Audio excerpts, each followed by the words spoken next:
for a long time.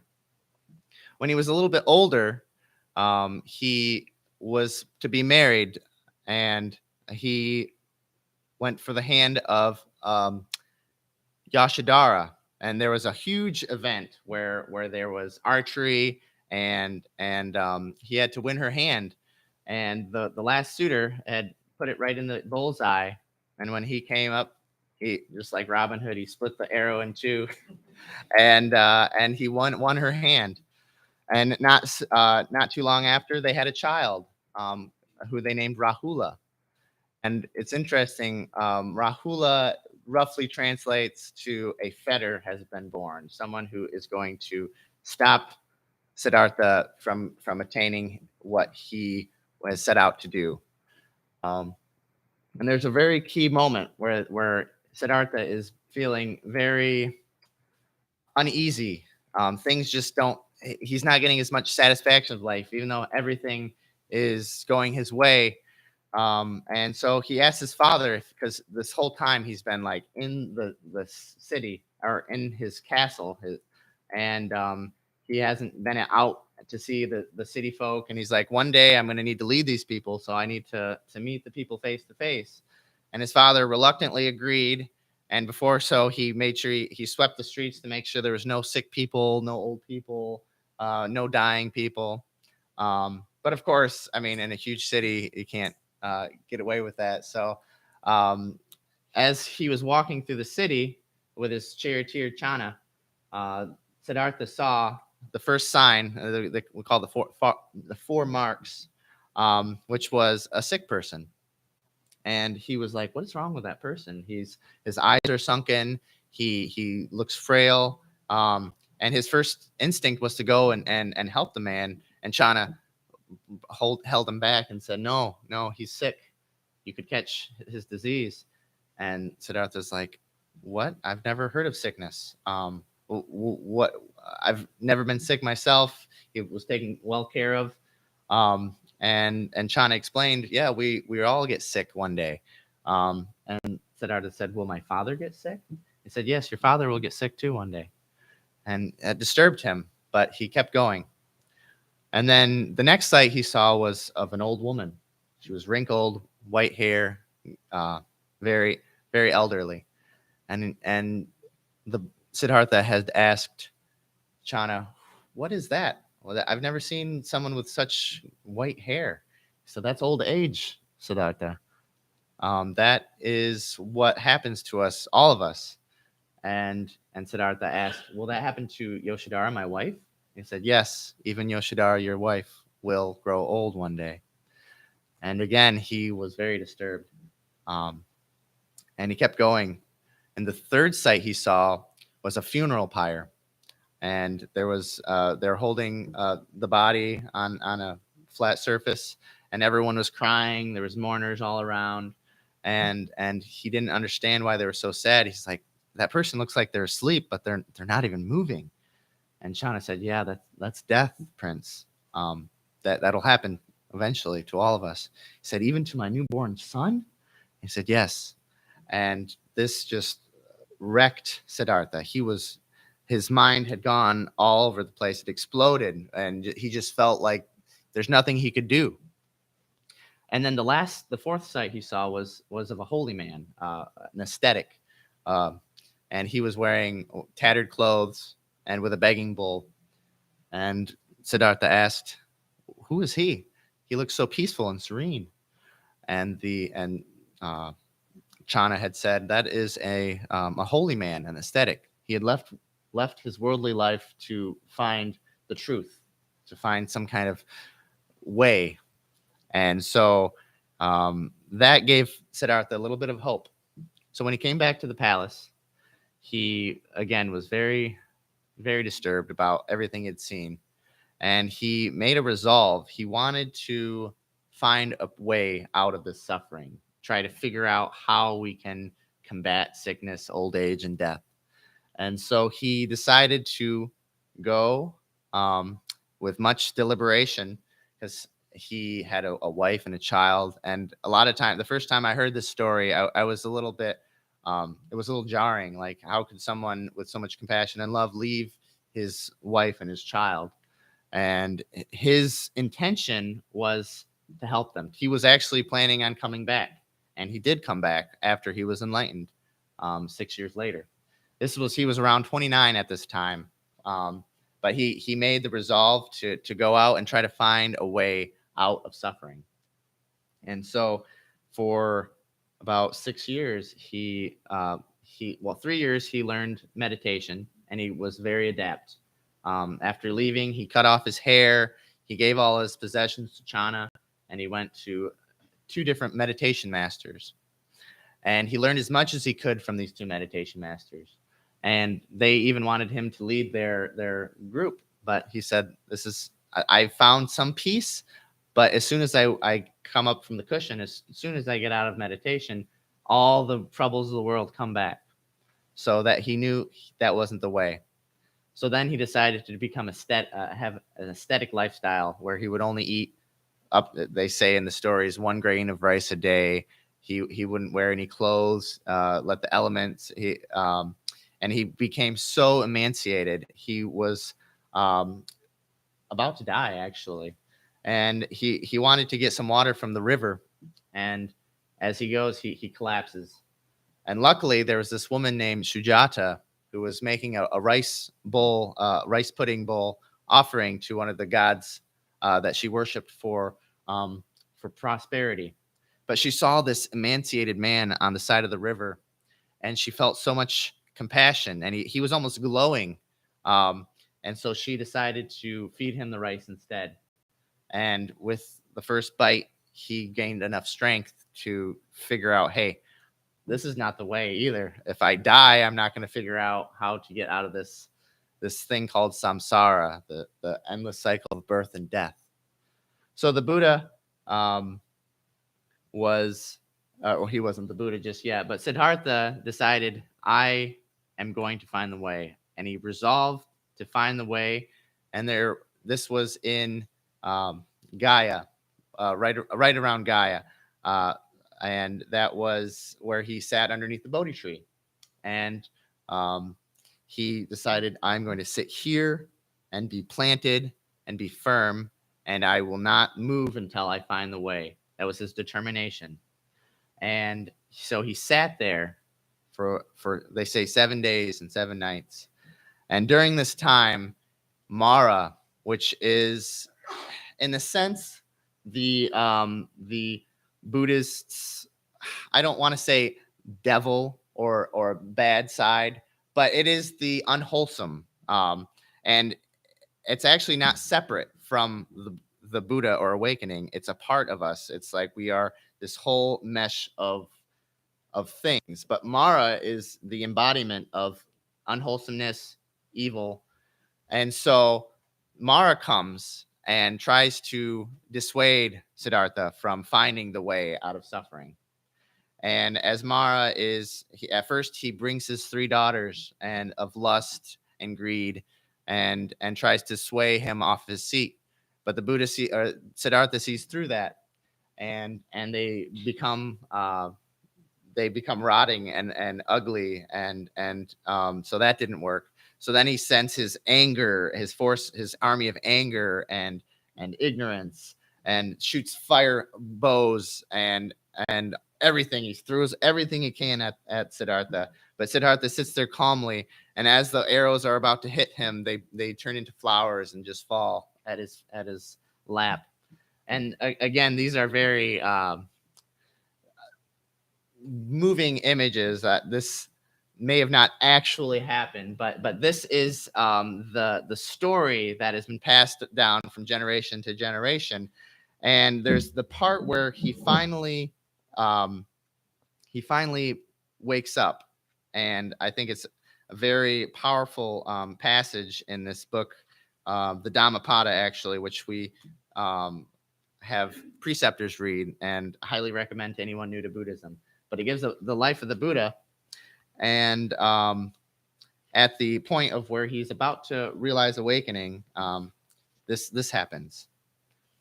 Unaware of his body, plunged deep in a sea of joy, and free to remain there until the end of time, the Buddha could have had only a faint recollection of those still caught in selfishness and sorrow. But the needs of the world cried out to him, the chronicles say, and his heart was moved to pity. That slim thread of recollection was enough. Drawn by the will to lead others to the freedom he had found, the Buddha traced his way back. Then Mara played his last trump. You have awakened to nirvana, he whispered, and thus escaped my realm.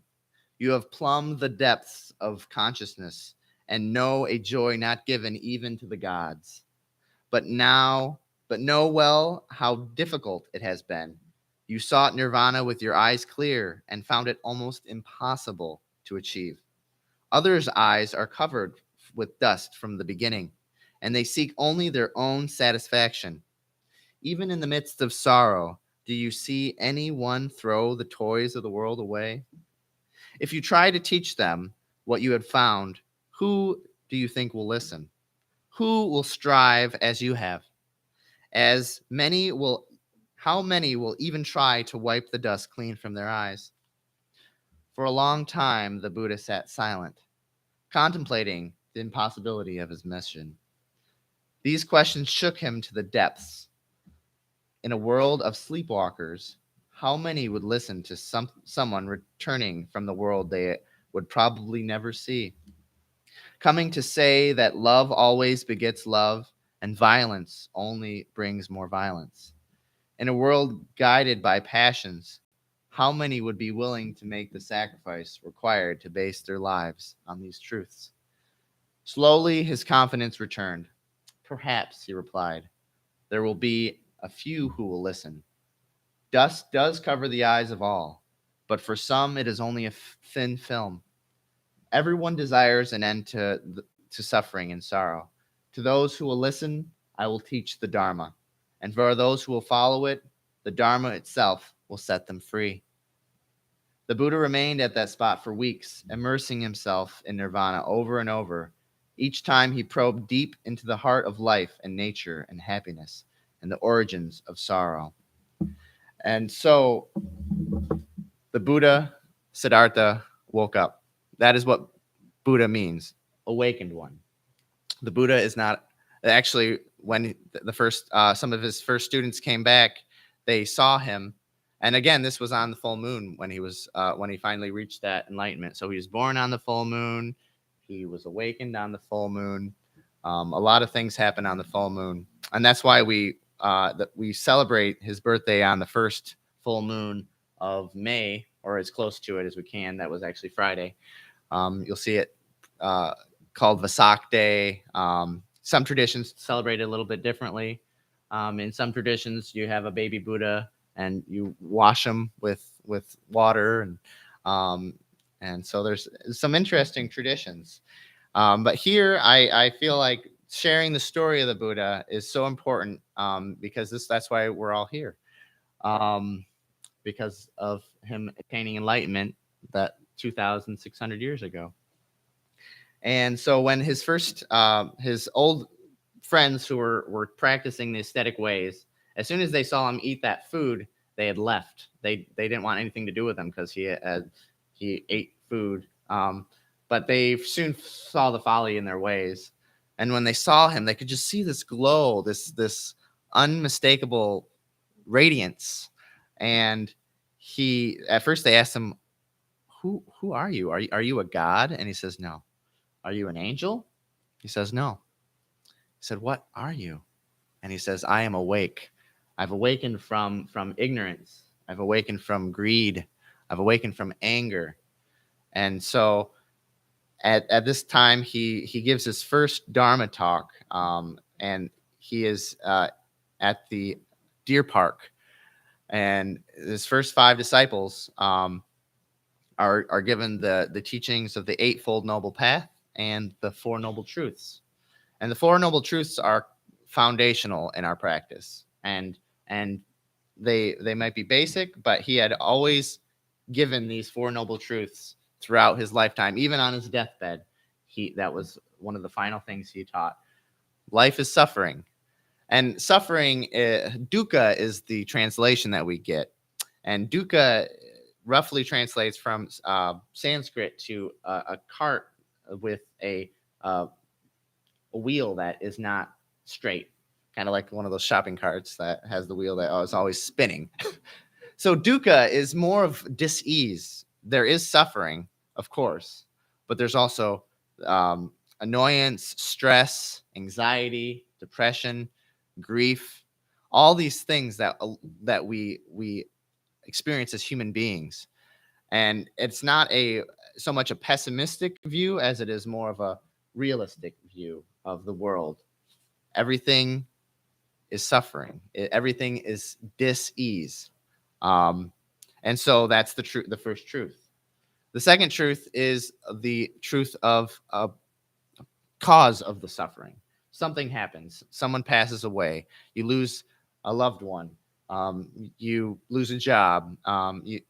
Anything that anger, something you do, everything has a cause. Every issue has a cause. And so that's the second truth. And the third truth is the truth of the way out of suffering, that there is a path. And then the third one kind of goes right into the fourth truth, which is the Eightfold Noble Path. And the Eightfold Noble Path starts out with the right effort. Right effort, right attention, right meditation, right understanding, and right purpose. And then there's also right speech and right livelihood. So there's this way to go about your life, to live. And right might not be the greatest translation. You could also bring skillful or wholesome. But what you do it with intention. Why are you doing what you're doing for a living? Because we all have to make a living. And the Buddha saw that, and that's why one of his main teachings was, what do you do for a living?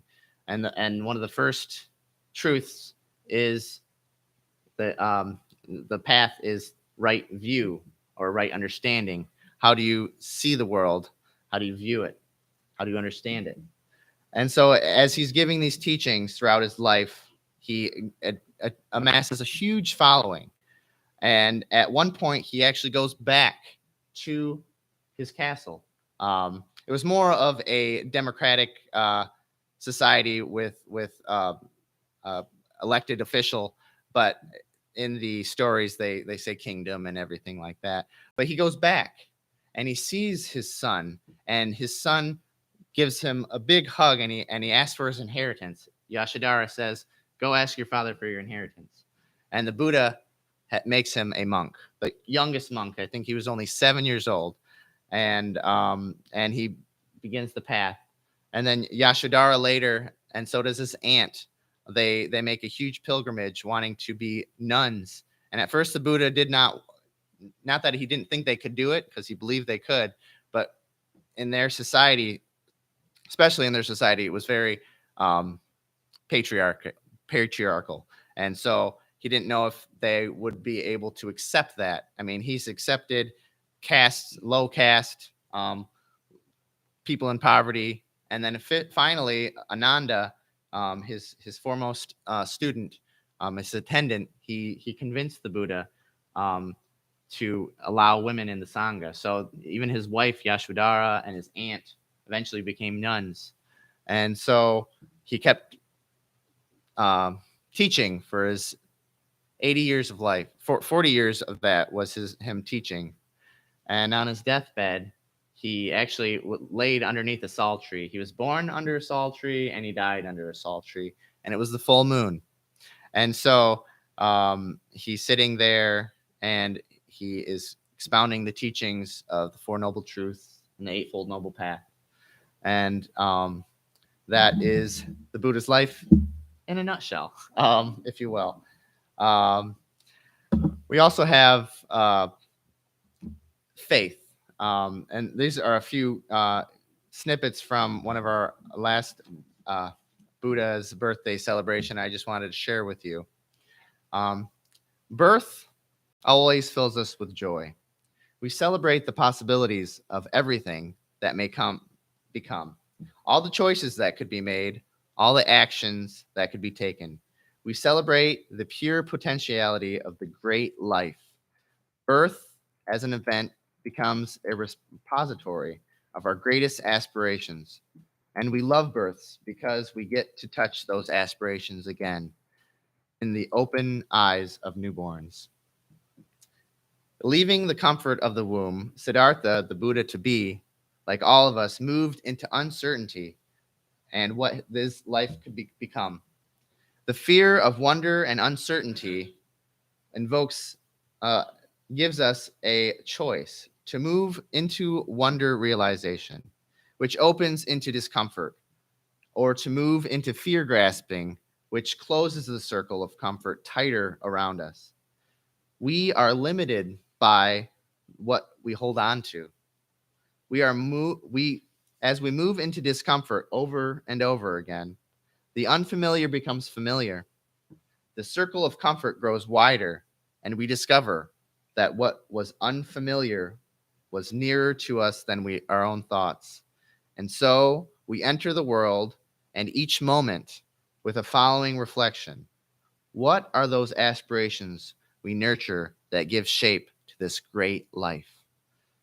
And this aspiration, on the path to becoming bodhisattvas, we take up the responsibility of nurturing the sacred embryo of our own deeply awakened mind, that in each moment throughout the cultivation of faith, diligence, and patience, we may give birth to our own awakening, attaining the quiet joy of clear discernment, bringing calm to the stormy seas of passion to reveal a clarity that stretches to the very bottom of our being. This is how we take refuge in the Buddha.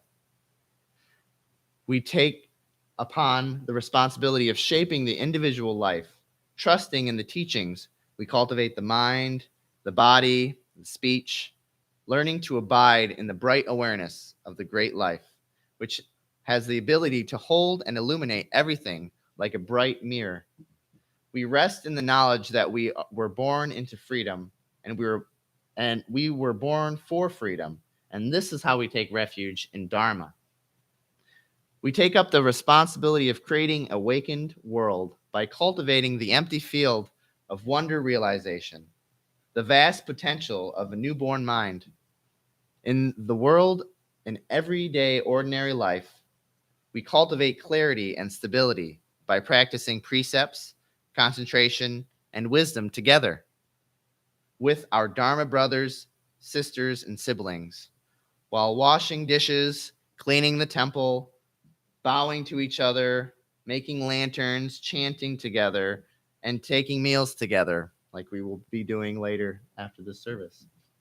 We will fulfill the great aspirations, and the meaning of the great life is actualized in together action of Dharma friendship. This is how we take refuge in the Sangha. The community. During this celebration, we take refuge in the Buddha of our deeply awakened mind by taking refuge in the Sangha. The Sangha is like Indra's jewel net, where each jewel node reflects the light of all others, which from a distance fuses into a single luminous point. And in the greater Sangha, this temple is like its own jewel node. Together, all planting seeds of compassion and wisdom toward the birth of an enlightened society. The Sangha community is the ground of our hope, and that comes from touching the potentiality of awakening in our meditation practice, faith in our ability to cultivate it, compassion when we fall into habit, and encouragement to keep it going anyway, moment by moment. As we continue to walk this path together, we understand that there is no birth, just the great life, empty, bright, and clear, as a great mirror. It has always been like this. And we wonder, what was the need for washing? The something Thich Nhat Hanh says that I appreciate is when he talks about birth and birthdays. He says we should actually call it a continuation day because we continue on and on And there's a quote from him that I have not memorized, but from basically he says that life and death are of extreme importance, and that we continue every day is a day for continuation, and to see that in our life. So before our meditation practice, before we sit in silence together, I just wanted to, anyone new to meditation, I wanted to explain a little bit how meditation works. So it's best to have a comfortable position, not too rigid or uh, too lax, but almost imagine that you have a string connected to the tip of your head and it's pulling you up. And you can cross your legs in half lotus. I don't know if anyone can do lotus. I'm not that flexible. But just kind of get your legs comfortable. If you're on a chair, have your feet flat on the ground, and then just follow your breath. That's a good way to anchor for beginning meditation. Counting the breath is a good practice. And so counting from 5, 4, 3, and so on until you get to 0. And the reason I suggest counting down is because sometimes you can get lost and start and realize you're at 34 and be like, oh. So it's hard to get into negative numbers, but I'm sure you could too. Um, and then just kind of imagine yourself like a mountain. This practice isn't to try to get rid of your thoughts or try to just be completely empty, because you will have thoughts, and just to see them. So you're a cloud, you're a mountain, and your thoughts are clouds. Don't push them away. Don't grasp onto them. Just let them flow. And I have a few more words that I'd like to contemplate before we begin this meditation practice.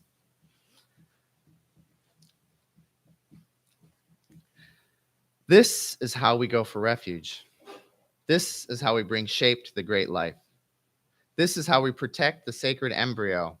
This is how we wash the baby Buddha. This is something no one can force. Besides knowing it's there, there's nothing to know.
me bow.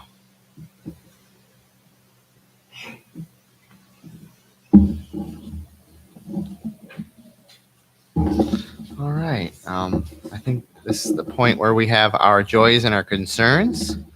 If anyone, I think since this is the only mic, we might have to use this mic for the people online. But does anybody have any joys or concerns they wanted to share with the Sangha? This is an open time to kind of hold space as a community.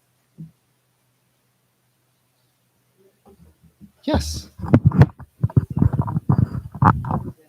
You speak up a little bit louder. I'm using only. This is for the people online.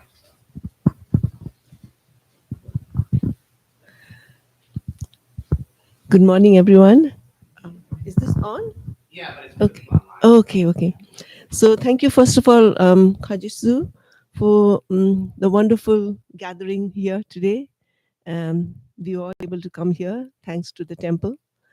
So really appreciate that. I'm originally from India.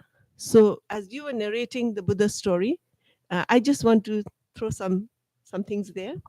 You remember you spoke about the Buddha's birth, right? So he was born in Lumbini, which is right in the border between it. Geography-wise, it lies between India and Nepal, but today it is within Nepal. Nepal has taken it over.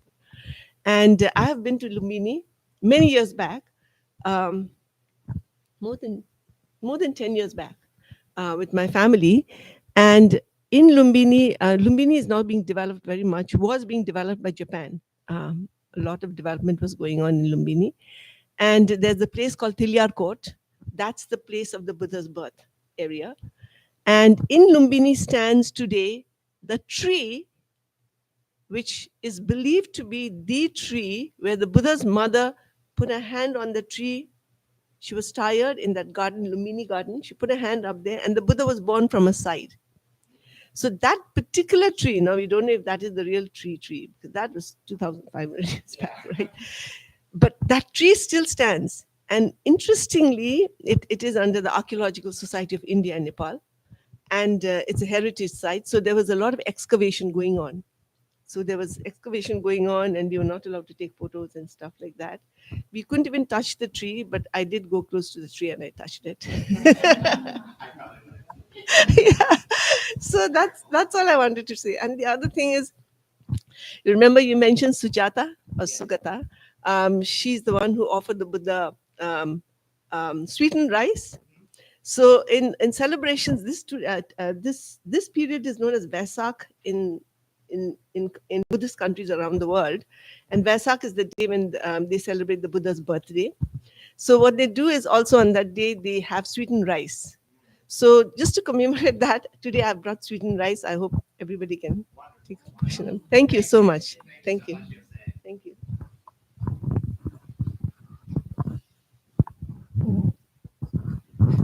I'm Gail Kachisu. 3 weeks ago, we had a young man here during Joys and Concerns, and he shared that he had recently received a really devastating diagnosis, and it had rocked his world. And I talked to him afterwards. He said that he was going to Nepal. He was going to fly into Nepal that week. That after he left here, he was flying out. He was going to get on a motorcycle and he was going to go, he was landing in Nepal and he was going to go to Lumbini and all of the Buddhist sites and really deepen his practice. And he asked that every Sunday we got together if we could remember him. And his name is Brad.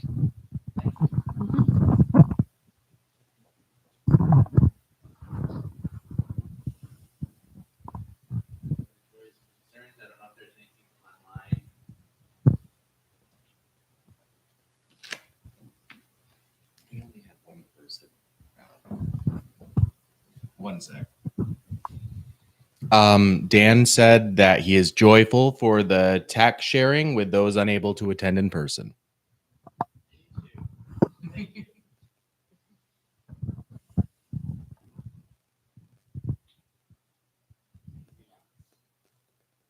know I have one. So share my concern. I have a concern today.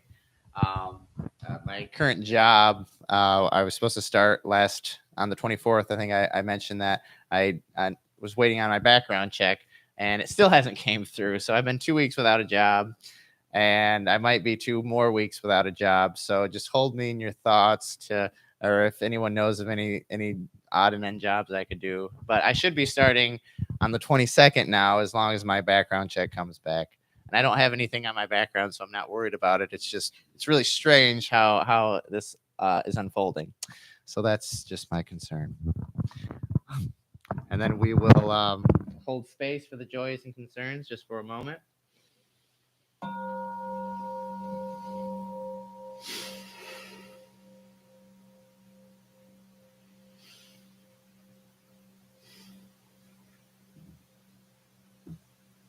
Thank you all. And we have just a few more announcements. For May, everything can be found on zengr.org. But for the board meeting, we have a board meeting. The Sangha members are invited to observe. And it's the third Sunday of each month from 11:30 to 1 p.m. And it meets at the temple, or you can join via Google Meet. We have a Buddhist-based recovery meeting. Several Mondays here at the temple, Wednesdays at the North Club, Alano Club, and then Friday mornings at the temple. For more information, you can get with me. You can ask Yang-Su about it, but it's very, very good program. We have an online meditation group that meets every Wednesday from 7:30 to 8:15 p.m., and this is online via Zoom. And you can contact Reverend Kunga Nima for more information. And the potluck today, Sunday, I invite everyone, even if you didn't bring any food, there's a lot of food down there, so we need help eating it. Even if you just stay for a moment, just to get a plate. So we invite you to the community room. Join us for the potluck to celebrate the Buddha's birthday. And that is all I have for announcements. Does anyone have a Dana announcement or any other announcements? Hi, everyone. I'm Anna. I'm here to talk about Dana, which is the Buddhist practice of generosity. So the whole temple, which has been around for, I think, 10 years, is run based on volunteer and donations only. Nobody gets a paycheck for anything that is done here. So if you would like to donate monetarily, there are Dana boxes at the front and the rear of the temple, as well as a QR code you can scan that leads you directly to PayPal. And for those online, there's a button, I think it's called Show More, under the YouTube stream, where it will lead you also directly to PayPal. And if you'd like to donate your time or material goods, you can see Kaji Sue or Gail or anyone else here at the temple to do that. Thanks for your generosity.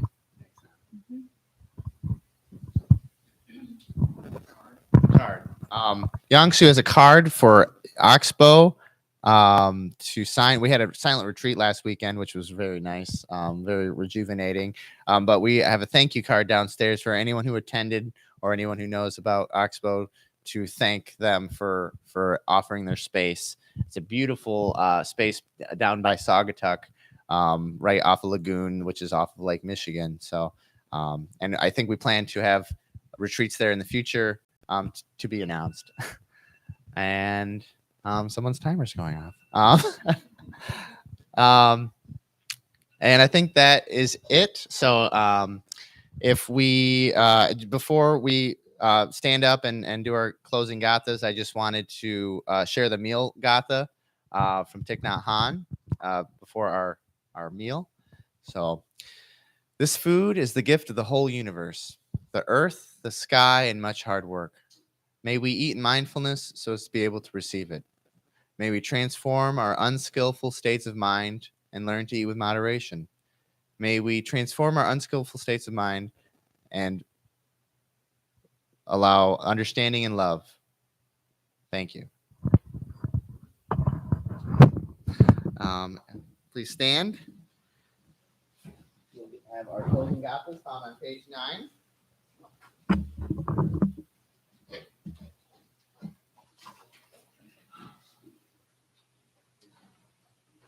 Together we say, for all unskillful actions ever committed by me since of old, on account of my beginningless greed, anger, and ignorance, born of my body, mouth, and thoughts, now I atone for them all. Vast is the robe of compassion, a formless field of benefaction. I wear the Buddha's teachings for the benefit of all sentient beings. All beings, one body, I vow to liberate. Endless blind passion, I vow to uproot. Dharma gates without number, I vow to penetrate. The great way of Buddha, I vow to attain.